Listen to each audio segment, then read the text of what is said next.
The following transmission is a work of fiction. This is now tuned the dead broadcast. I want to be precise about when it started, because precision is the only thing I have left that still works the way it's supposed to. Tuesday, 11:47 in the morning. I was standing in the parking lot of a grocery store on Halstead, holding a paper bag with eggs in it, when the noon test siren went off 13 minutes early. That's the first thing I want you to understand. The siren went off at the wrong time. In this city, the Tuesday test runs at noon. Every Tuesday. It has run at noon for as long as I have lived here, which is 19 years. You stop hearing it after a while. It becomes weather. It becomes the sound the air makes on Tuesdays. But this one started at 11:47, and it didn't sound like a siren. It sounded like a person. I want to be careful here. I'm not saying it sounded similar to a person. I'm not saying it had a vocal quality, or a tonal warmth, or any of the soft language people use when they're trying to make something strange sound charming.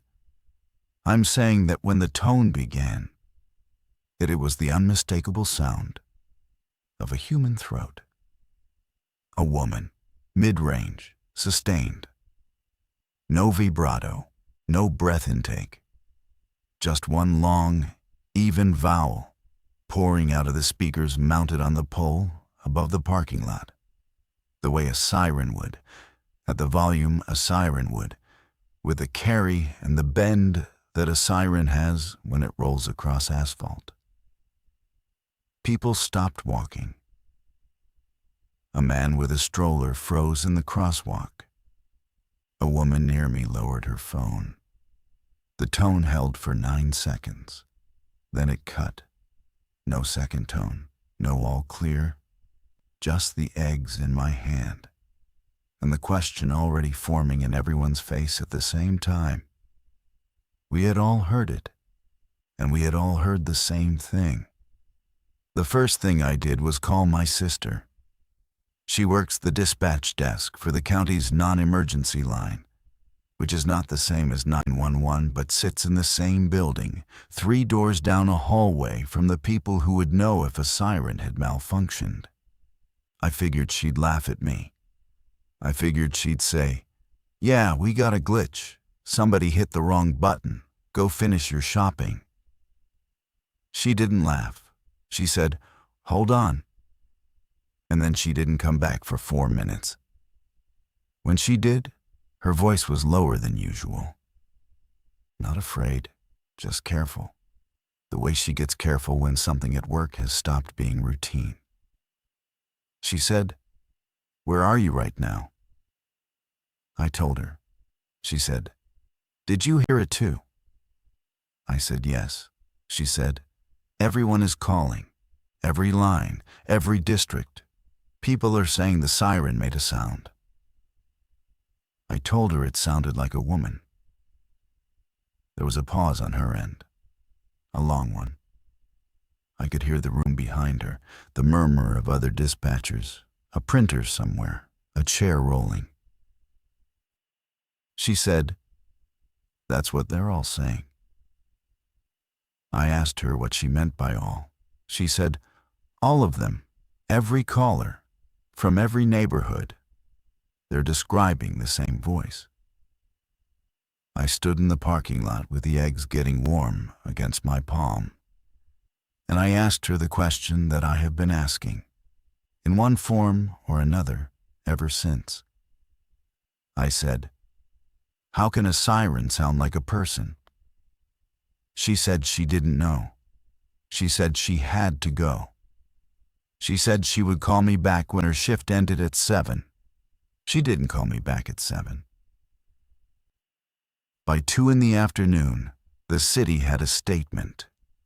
It was short. It was the kind of statement that is built to be forgotten by Thursday. The Office of Emergency Management acknowledged an audio irregularity during a scheduled siren test in several districts. They said the irregularity was being investigated. They said the test had concluded successfully. They said there was no cause for public concern. They did not say what the irregularity was. They did not say it sounded like a woman. I read the statement twice on my phone, standing in my kitchen, the eggs finally in the refrigerator, my coat still on. Then I went to the comments under the statement, because that's where the real city lives now. And I scrolled. Everyone was describing the same voice. A woman. Mid-30s, maybe. No accent anyone could place. One sustained vowel, somewhere between an ah and an o. Not screaming, not singing, just held. Held the way a person holds a note when they're being told to hold a note and they don't know why. Someone wrote, "It sounded like she was waiting for something." Someone else wrote, "It sounded like she was being recorded against her will." A third person, further down, wrote something that I keep coming back to. They wrote, "It didn't sound like a recording. It sounded like she was doing it right now." I closed my phone. I sat down at the kitchen table. I listened to the apartment. The refrigerator was running. The radiator was ticking. A car went by outside. Everything sounded the way it was supposed to sound. And I realized I was, for the first time in years, paying close attention to that. The next Tuesday came faster than I wanted it to. I had spent 6 days reading everything I could find. The city had said nothing else. The story had been picked up by 2 local outlets, dropped by one of them within 48 hours, and reframed by the other as a piece about aging municipal infrastructure. There were no follow-up interviews. There were no engineers on camera. There was a single photograph of a siren pole on the south side with a caption that said, "Officials are reviewing audio logs." I don't know what I expected that second Tuesday. I think I expected nothing. I think I expected the siren to do what it has always done. The long, flat industrial wail, the thing the air does at noon. And I would stand in my living room with the windows open and feel foolish for having taken any of it seriously. At 11:47, my windows were open. At 11:47, the siren started. Not at noon, at 11:47 exactly, the same minute as the week before. And it was her, the same voice, the same vowel, the same 9 seconds. But this time, at the end, before the sound cut, she did something she hadn't done the week before. She took a breath. I heard it. Through speakers mounted on poles across a city of 3 million people, I heard a woman take a breath. And then the sirens went silent, and I closed my windows. And I did not open them again that day. By Wednesday, the recordings were everywhere. Someone had stood on a fire escape with a directional microphone. Someone else had captured it from the open window of a car. A third recording, the one that ended up being shared the most, came from a woman who had been filming her son's first steps in a backyard in a neighborhood called Beverly. The boy is in the foreground, wobbling, laughing. The mother is behind the camera, encouraging him. And then, in the middle distance, the siren on the next block begins. And her voice on the recording cuts out mid-sentence, and you can hear her say, very quietly, "Oh God." The boy keeps walking. He doesn't react. He's too young to know what a siren is supposed to sound like. I watched that video 16 times. I watched it because of the voice, yes. But I also watched it because of the way the mother's breath changed. You can hear it on the recording if you wear good headphones. Her breath goes shallow. Her breath goes shallow at exactly the moment the woman in the siren takes her breath. Two women breathing in. One inside the speaker. One behind the camera. The same intake, the same length. The same small, involuntary sound of a body responding to something it does not understand. The internet did what the internet does. People isolated the audio. People ran it through software. People built spectrograms and posted them with red circles and arrows, and forums filled with words I half understood. Formants and harmonics and fundamental frequencies. And the consensus, when it came, was this. It was a human voice.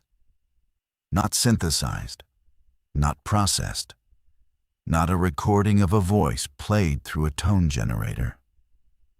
A human voice, recorded cleanly, with the specific acoustic signature of a woman in an enclosed indoor space, somewhere between 5 and 7 feet from a microphone. One analyst, a woman in Norway who does this professionally for forensic work, posted a thread that ended with a sentence I keep reading.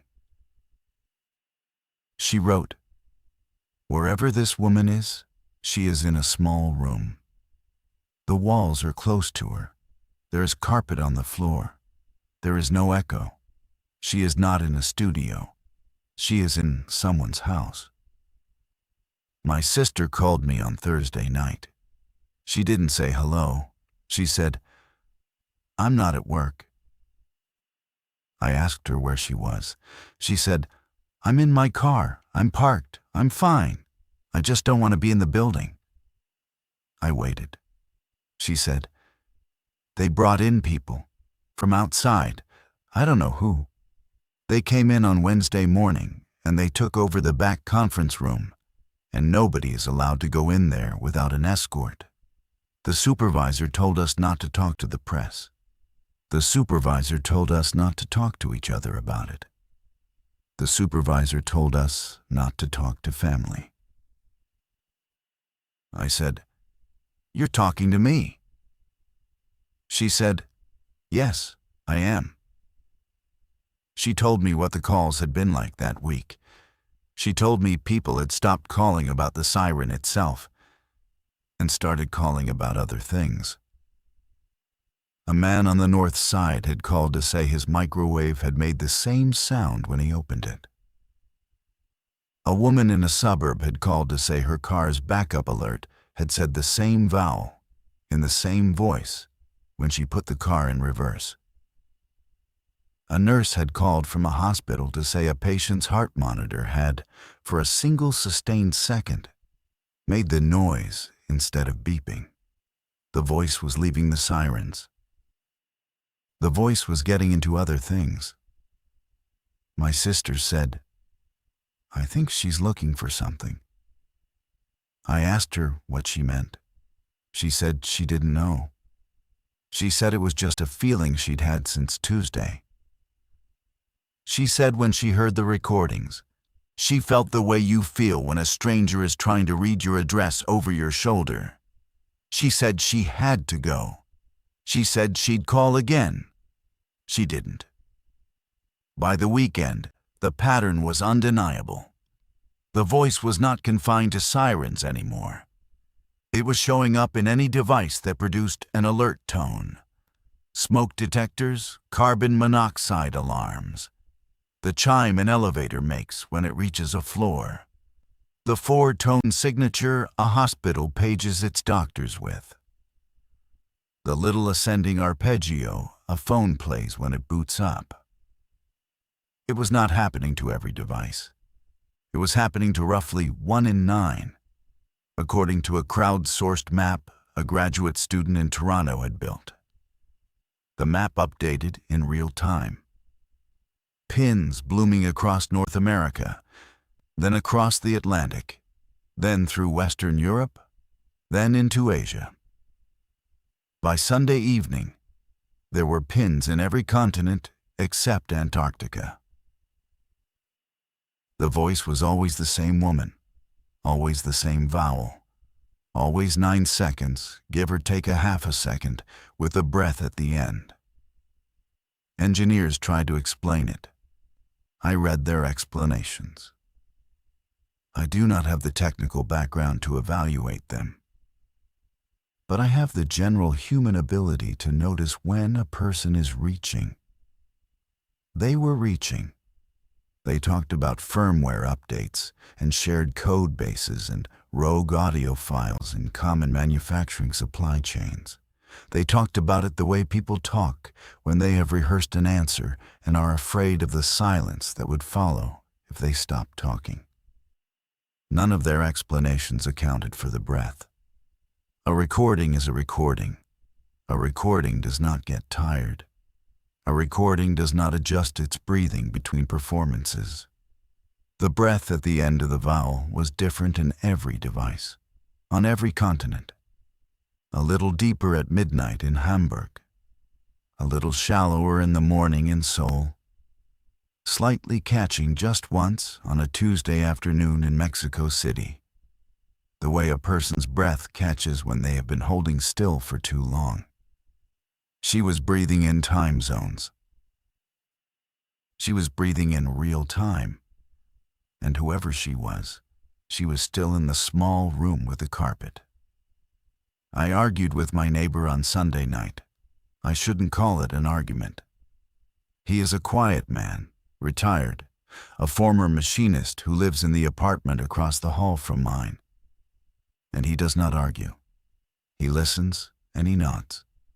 And he tells you what he thinks once, and then he is done. I had knocked on his door because I wanted to ask him if he had heard the voice in his hearing aids. I had read that afternoon that some hearing aid users were reporting the vowel as well.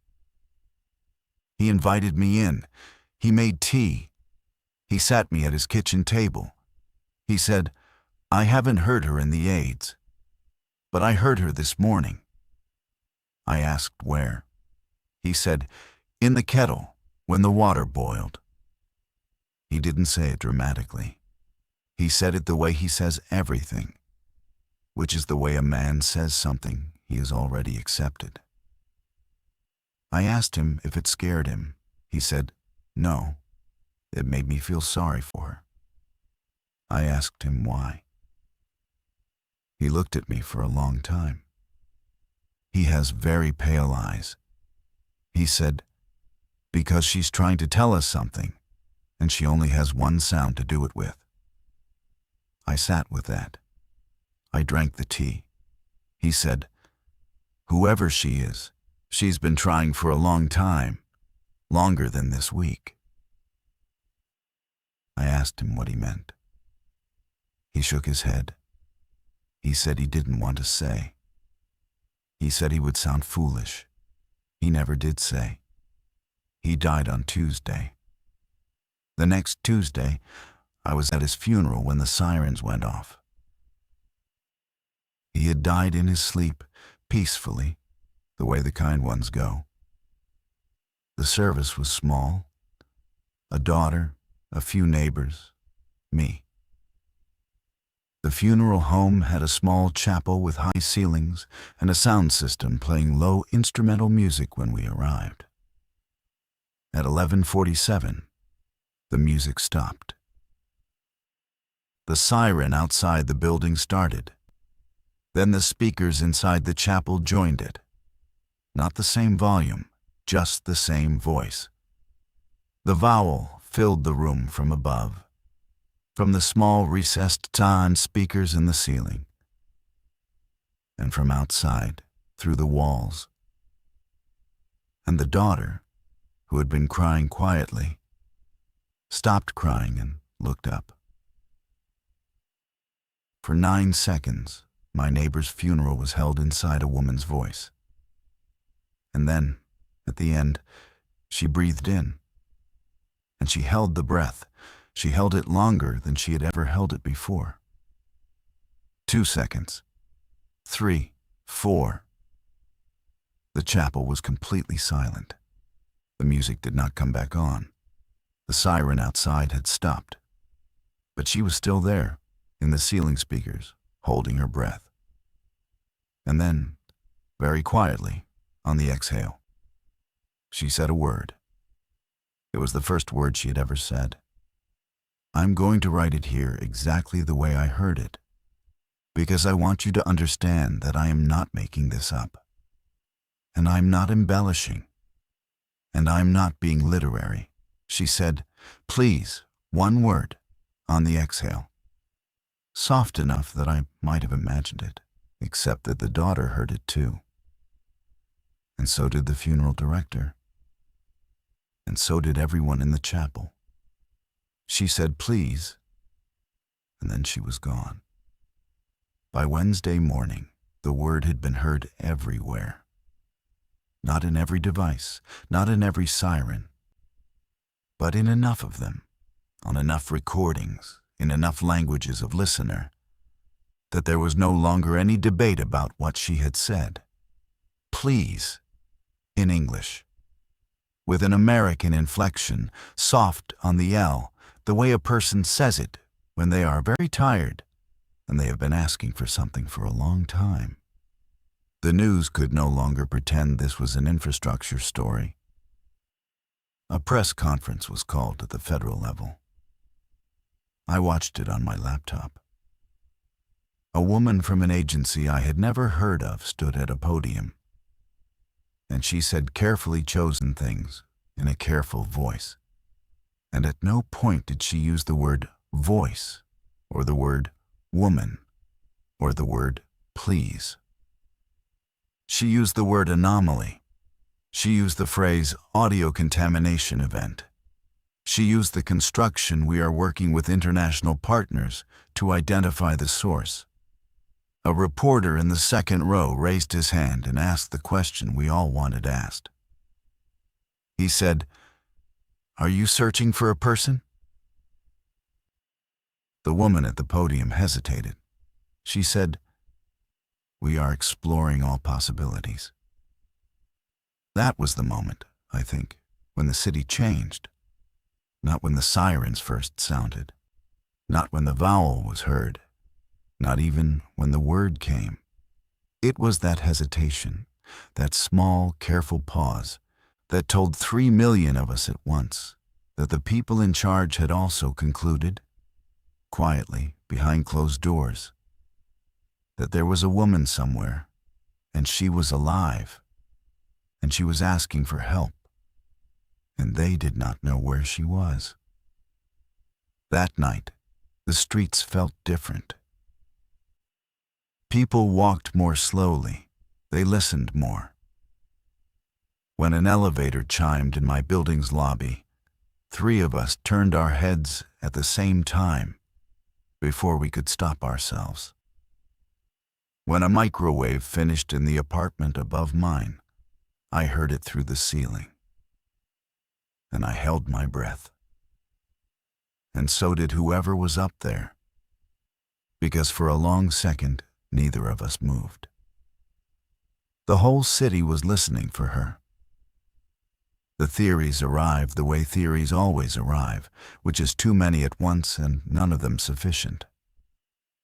Some people said she was an artificial intelligence. They said a system somewhere had become aware of itself and was using the only output it had access to, the alert tones of the world, to make itself known. They said the please was a Turing test moment. They said we were watching the birth of something. Other people said she was a hostage. They said the small room with the carpet was a basement somewhere. And she had been recorded under duress, and the recording was being distributed through compromised firmware as part of a coordinated act of terror designed to destabilize the public. They demanded an FBI investigation. They demanded raids on data centers. They demanded that the broadcast be jammed. Other people said she was already dead. They said she was a ghost, in the old sense of the word, a soul that had ended in a small carpeted room and was now using the only conduits left to her. They said her vowel was the sound a person makes in the last second of consciousness. They said the breath at the end was the breath you take when you realize you will not take another. I read all of these theories. I considered all of them. I could not commit to any of them, because none of them accounted for the most disturbing thing about her, which was that she was getting better. Her voice was clearer than it had been a week ago. Her breath was steadier. The please had been the first word. But on Wednesday night, a recording surfaced from a parking garage in Cleveland in which she had said 2 words. She had said, "Please listen." She was learning to use her voice again. She was, in some sense I could not name, waking up. The graduate student in Toronto updated her map. She had been tracking instances of the voice, but on Thursday she added a new layer. The new layer plotted not just where the voice appeared, but where the voice did not appear. Whole regions of the map, neighborhoods, towns, sometimes single blocks, where no instance of the voice had ever been reported. The dark spots on the map were small. There were not many of them. But they were there, and they were not random.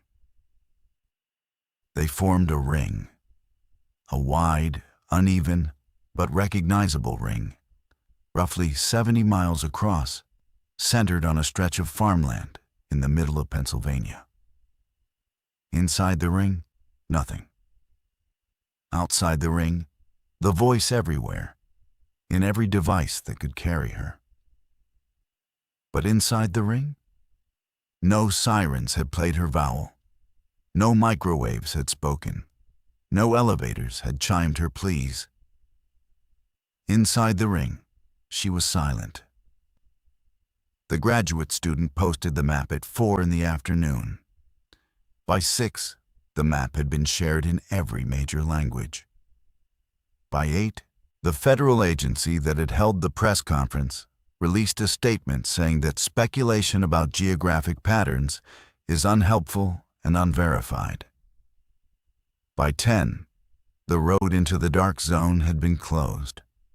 State troopers, federal vehicles, a perimeter. Drivers turned away with no explanation. A regional airport inside the ring quietly suspended flights, citing weather. The weather inside the ring was clear. I watched the news from my apartment, and I thought about what my neighbor had said the night before he died. She's trying to tell us something, and she only has one sound to do it with. She had more than one sound now. She had a word. She had 2 words. She was learning fast.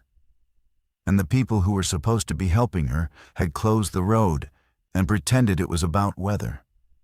I called my sister. She did not pick up. I called her 4 more times that night. She did not pick up. Then her phone stopped ringing at all. I drove out on Friday morning. I want to be honest about why. It was not heroism. It was not journalism. I'm not a reporter.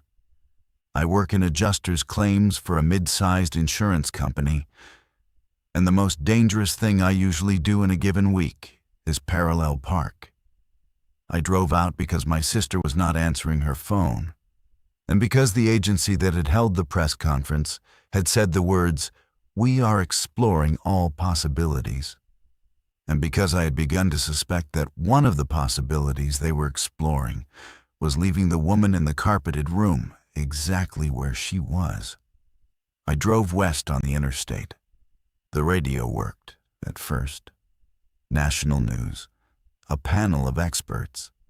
They were arguing about whether the voice constituted a public health emergency. One expert said yes. Another said it was a matter for the FCC.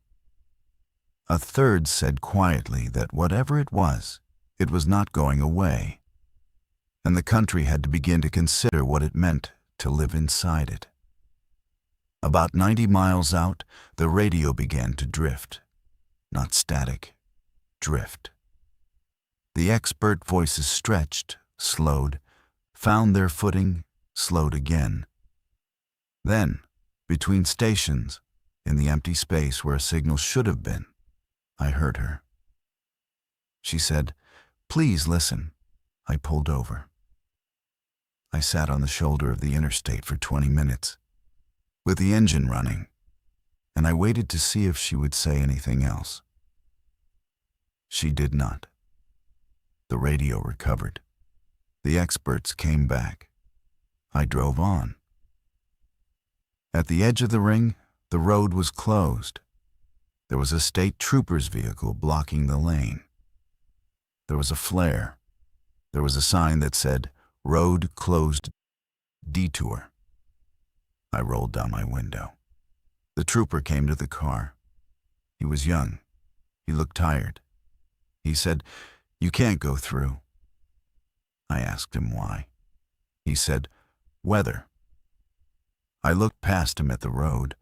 The sky beyond was clear. The trees were still. There was no weather. He saw me looking. He said more quietly, "Sir, please, take the detour." He used the word please the way she used it. I took the detour. The detour took me into the ring anyway. I don't think it was meant to. I think it was a back road that someone had forgotten to close. A county route that ran along the edge of a state forest and looped around the perimeter the troopers were guarding. I followed it for an hour, and then the GPS on my phone froze, and the radio went quiet. And I realized I had passed inside the dark zone. It was the silence I noticed first. Not literal silence. The wind was in the trees. A bird called somewhere. My tires made the sound tires make on bad asphalt. But the machine silence, the constant low hum of a populated world. It was gone. No distant traffic, no power lines buzzing. No cell tower at the top of a hill broadcasting its faint pressure against the air. The air felt unpressed. The air felt the way air must have felt 100 years ago, when nothing in it was listening. I drove for 40 minutes through that silence, past farmhouses with the curtains drawn, past a single gas station with no lights on, past a school with a flag hanging limp and no cars in the lot. I did not see a single person. And then, at a crossroads with no sign, I saw a house. It was a small white house, one story, a long gravel driveway, a porch with 2 chairs and a small table. The yard had been recently mowed. There was a wind chime on the porch, and even the wind chime was silent because there was no wind in that specific yard, although the trees behind the house were moving. I knew, before I parked, that this was where she was. I'm trying to describe how I knew, and I cannot. It was not a sound. It was not a sign. It was the feeling you get when you walk into a room and you know, without being told, that a phone has just been hung up. The shape of a recent voice. The pressure of a held breath. I parked the car at the edge of the driveway. I turned off the engine. I sat there for a long time before I got out. I am still not sure I should have gotten out. The porch boards were soft under my feet, the way porch boards get after 20 winters. I knocked on the door. I want you to know that I knocked. I did not break in. I did not push the handle.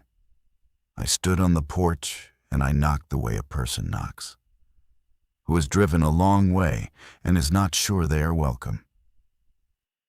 No one answered. I knocked again. I called out.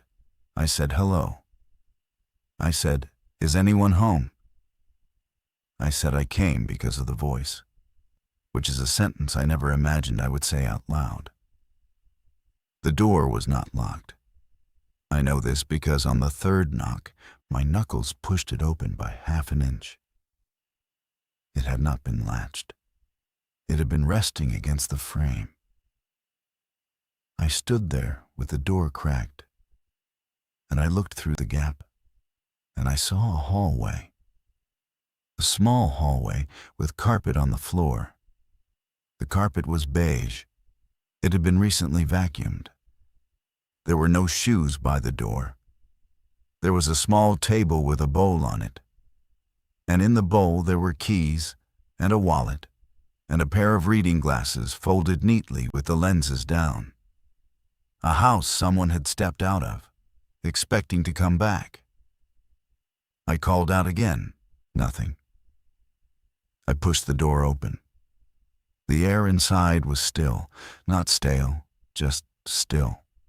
The way air is still in a room where nothing has moved for a while. The thermostat was set to 68 degrees. I could see it from the hall, glowing faintly green on the wall. I stepped inside. I closed the door behind me. I don't know why I closed the door behind me. I think I did not want her to see me from outside, if she could see. The living room was on the right. There was a couch with a folded blanket on it. There was a coffee table with a mug on a coaster. The mug had tea in it. The tea was cold. There was a thin skin on the surface, the way old tea gets. But it had not evaporated. She had not been gone for long. Or she had not been gone at all. There was a television on the wall, turned off. There was a bookshelf with paperbacks, mostly mystery novels, alphabetized by author. There was a framed photograph on the mantel of a woman in her mid-30s, standing next to a man in his 40s. Both of them squinting into a sun, both of them smiling. The woman was the woman in the voice. I knew it the way you know a face you have only heard described, which is to say, not by sight, but by recognition. She had brown hair. She had a small chip in her front tooth. She was wearing a green sweater. She looked, in the photograph, like someone who would have a chip in her tooth and not be embarrassed by it. I stood in the living room for a long time, looking at her photograph. There was a hallway that led off the living room toward the back of the house. I could see from where I stood that the hallway ended at a closed door. The door was white. It had a small brass handle. It was the only closed door in the house. I knew, the way you know things in dreams, that she was on the other side of that door. I also knew that I had been brought here. Not by her, not by the voice, by something underneath the voice. Something that had wanted someone to come, anyone to come, and had used the only sound it had to do it. I walked down the hallway. I want to be honest. I was afraid. I was afraid the way you are afraid in a familiar place that has gone wrong. Which is the worst kind of afraid, because there is nothing to grip.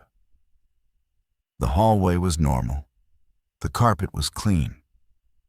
There was a framed cross-stitch on the wall that said, "Bless this home." There was a hall light on, very faint, on a dimmer. I reached the door. I put my hand on the brass handle. The handle was cold. I want to be precise here because I have thought about this moment more than any other moment in my life. The handle was cold in a way that the rest of the house was not. The thermostat said 68. The hallway was 68. The handle was the temperature of metal in a basement. The temperature of metal that has been touched by something with no warmth. I almost turned around. I want to say that clearly. I almost turned around. and I drove home, and I never wrote any of this down. And I lived the rest of my life with a cold handle as the only secret I kept from myself. But then, through the door, I heard her. She breathed in. She was on the other side. She was alive, in some sense of the word alive. And she was breathing, and she had heard me in the hallway, and she was waiting.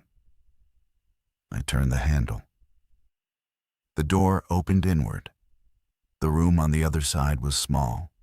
The walls were close. The floor was carpeted. There was no echo. There was a woman sitting in a chair in the middle of the room. She looked at me. She smiled. She was the woman from the photograph. Same brown hair, same green sweater, same small chip in her front tooth. She was sitting in a wooden chair in the center of the room, facing the door, with her hands folded in her lap and her feet flat on the carpet. There was no microphone in front of her. There was no recording equipment. There was nothing in the room except the chair, and her, and the carpet, and a small lamp on a side table that was not plugged into anything but was lit anyway. She did not look afraid. She looked relieved. She said, "You came."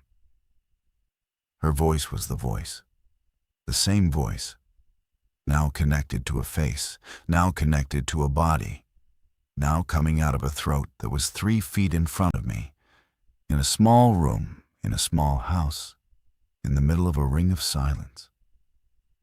I did not know what to say. I said the only true thing I could think of. I said, "I heard you." She nodded.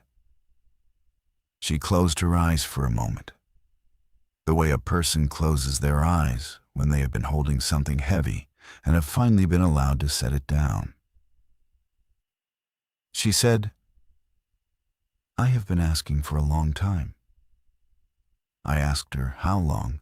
She said, "I don't remember anymore." I asked her what had happened to her. She opened her eyes.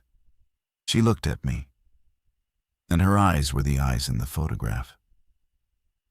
Except that the photograph was of a woman in a sun-filled yard, and these eyes had not seen the sun in a very long time. She said, "I sat down in this chair." She said it slowly, the way you say a thing you have rehearsed but never said out loud.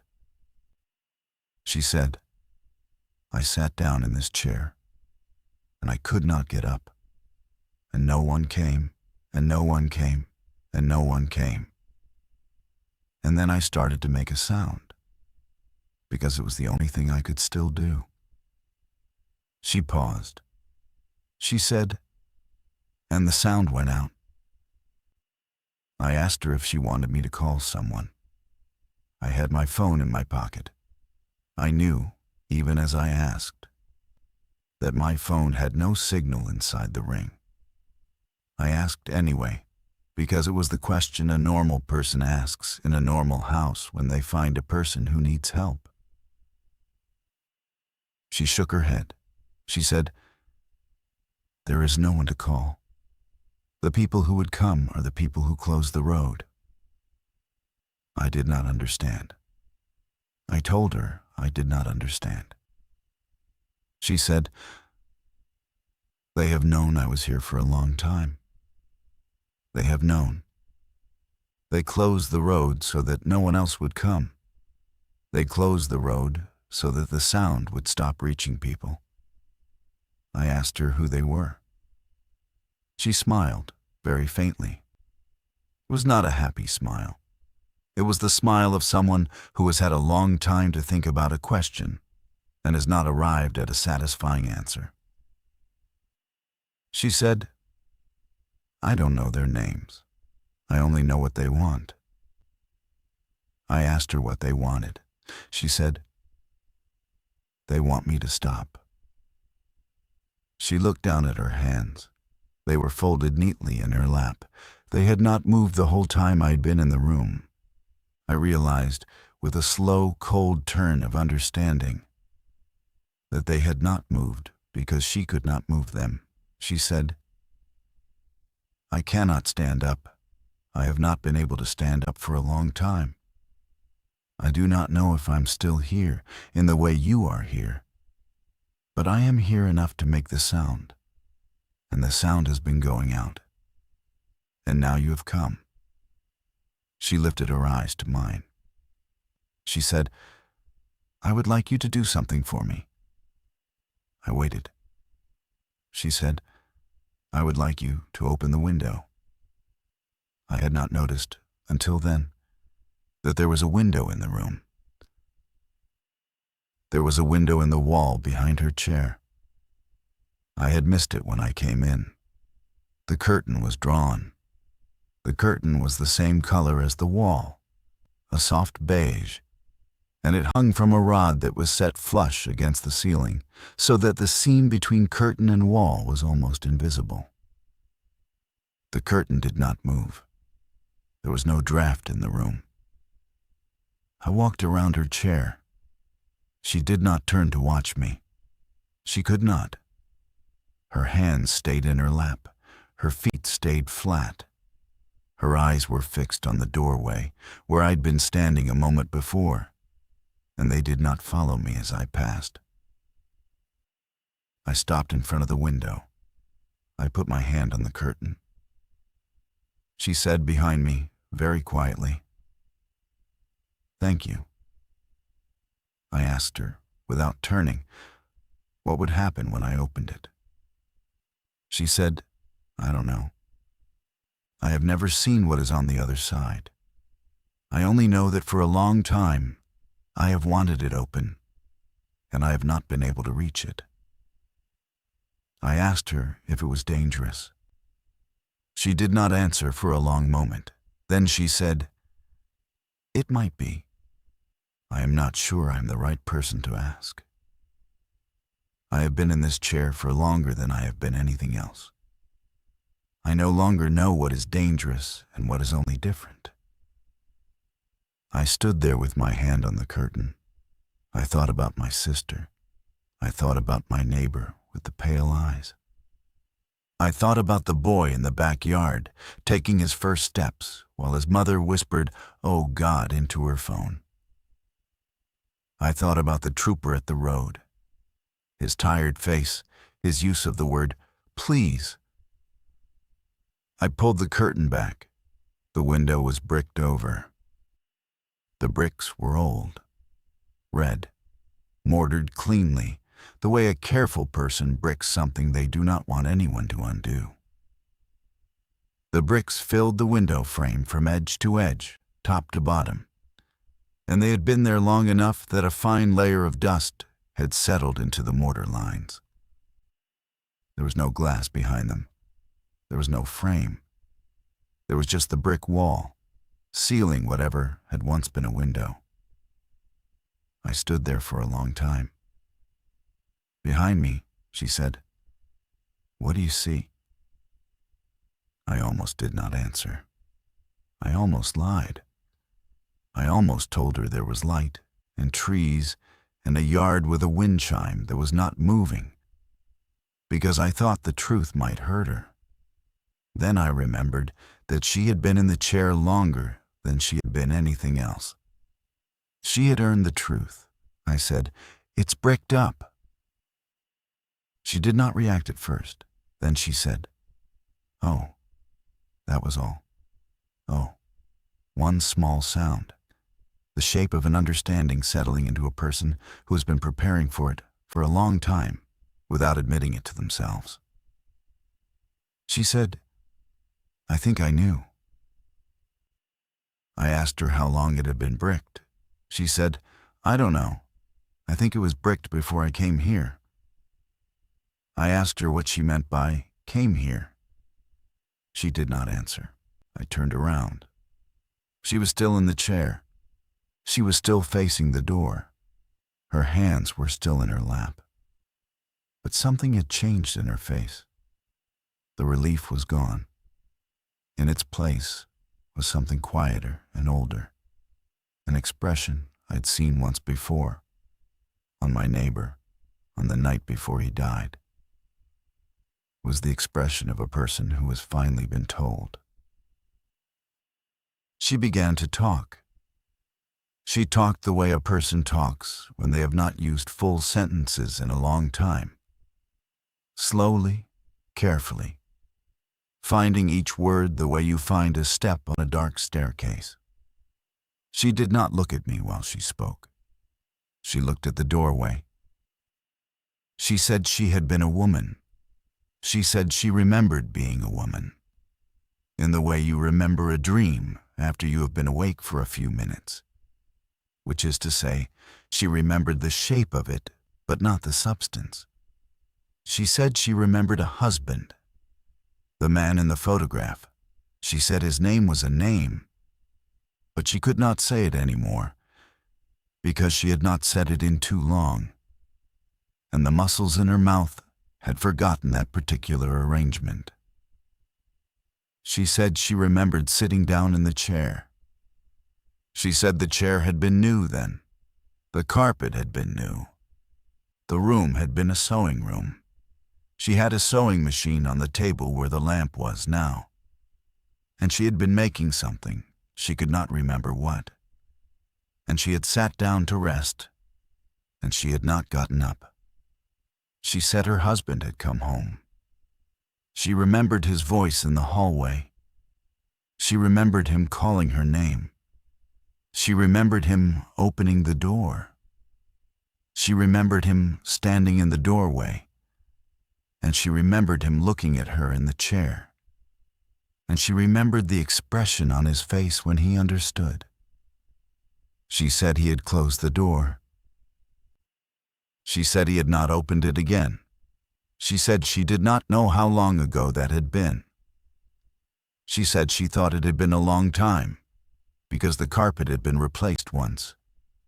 And she remembered men coming in and taking up the old carpet and putting down the new one and not looking at her while they did it. She said the men had been paid. She said someone had been paying, for a long time, to keep her in the room. She said she thought she knew who. She said it was not her husband. I asked her who. She said, the people who closed the road. I asked her how she knew. She said, because they have always known. They have known since before my husband. They know about all of us. I asked her what she meant by all of us. She turned her face slightly, for the first time since I had come into the room. Not toward me, not toward the door, toward the bricked window. She moved her face perhaps an inch, and the effort of that inch was visible in her neck, the way effort is visible in a person who has not moved a muscle in a long time.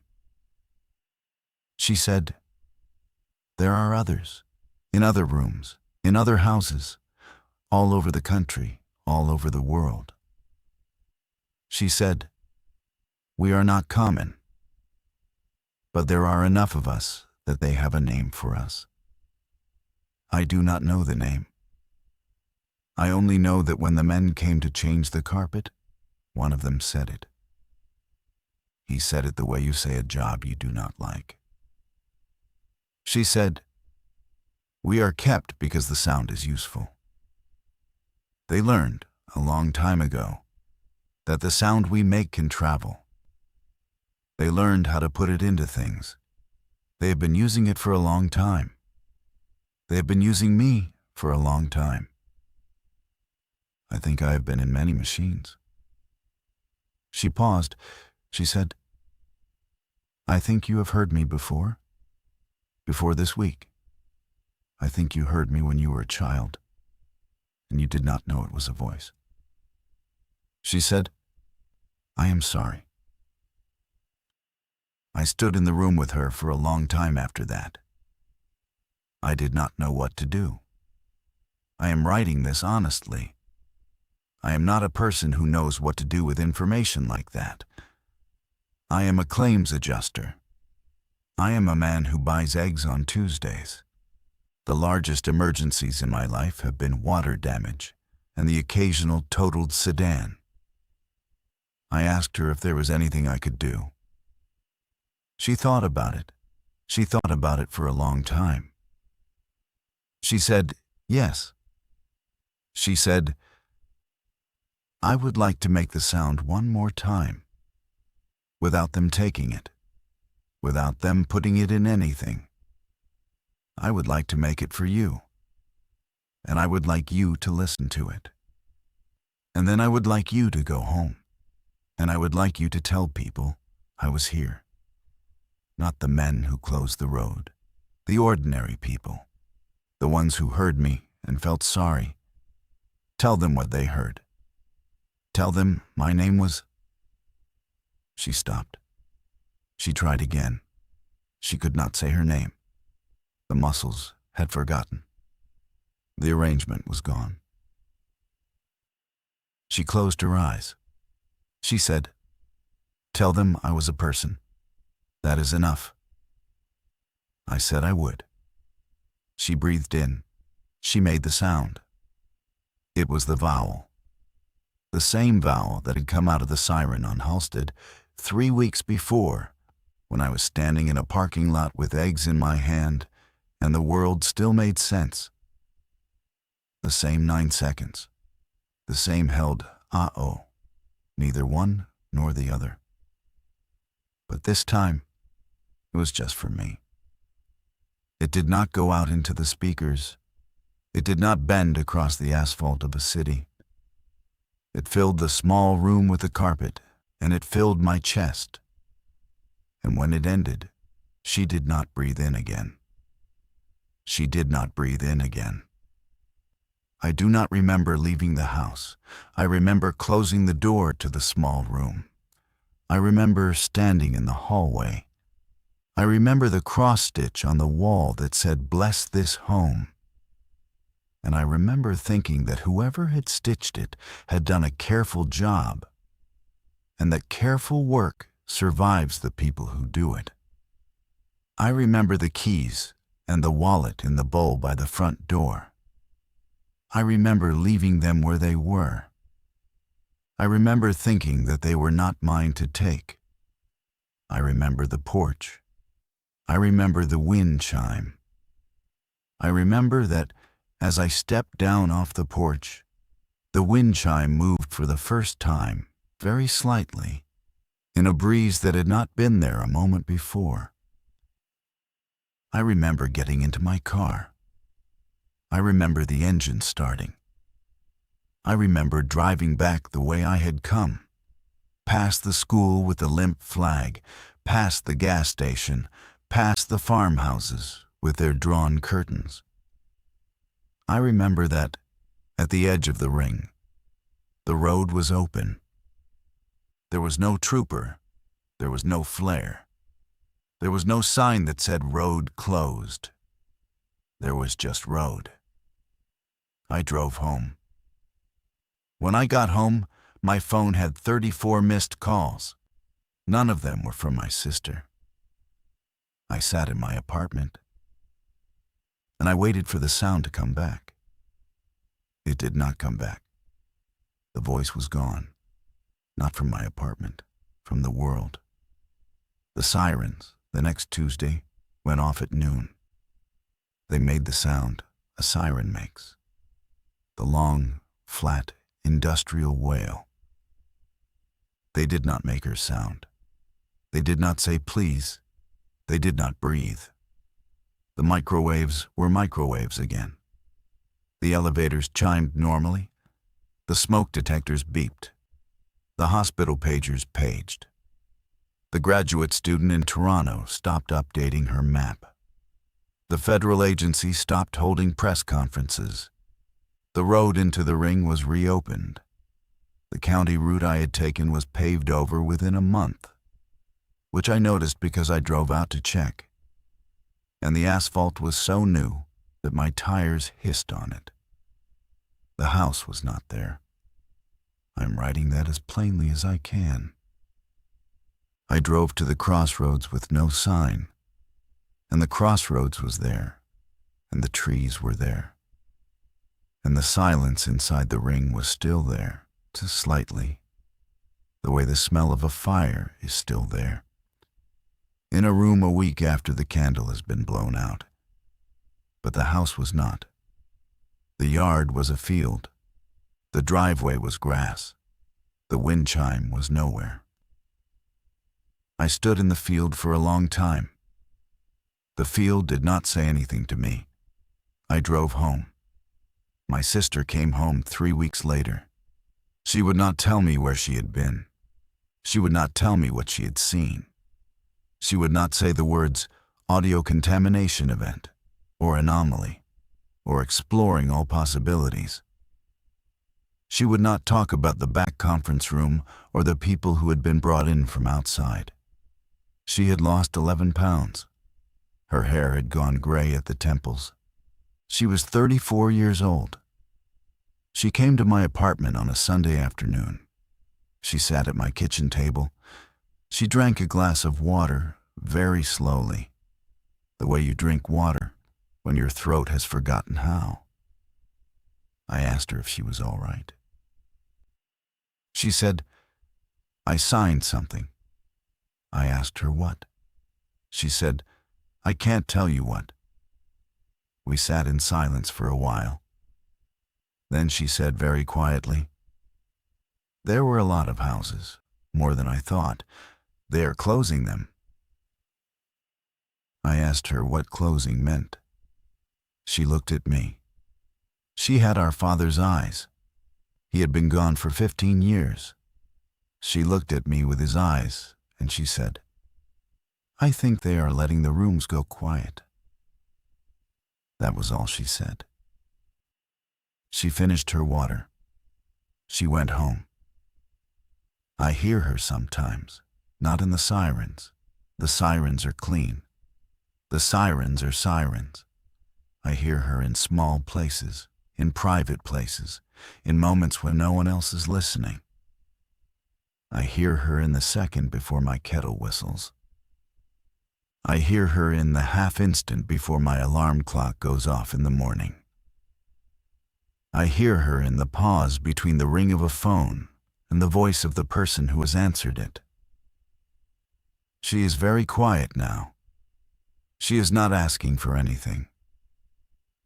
I do not think she is asking anything of anyone anymore. I think she is just present, the way a person you have known is present in your memory after they have died. Only she is present in the small mechanical silences of the world, and not in my memory, which is a different kind of present. I have not told anyone about her, not the way she asked me to. I am telling you now, if you are listening to this, you have heard her too. You have. You heard her 3 weeks in a row, and then you stopped hearing her, and you went on with your life, and you forgot. There is one last thing. I have been hearing recently, in the small mechanical silences, a second sound underneath hers. It is not a voice yet. It is not a vowel. It is the shape of an inhale. Soft, tentative. The sound a person makes when they are about to speak, but have not yet remembered how. It is not her. Her sound, when I hear it, is steady and known. The new sound is different. The new sound is younger. The new sound is in the kettle, sometimes, after hers has passed, like an answer trying to form. I think there is another room. I think there is another chair. I think someone has been sat down in it, and the door has been closed, and the carpet has been laid. And somewhere in this country, in a house I will not be allowed to find, someone is beginning to make a sound because it is the only thing they can still do. If you hear them before the road closes, listen.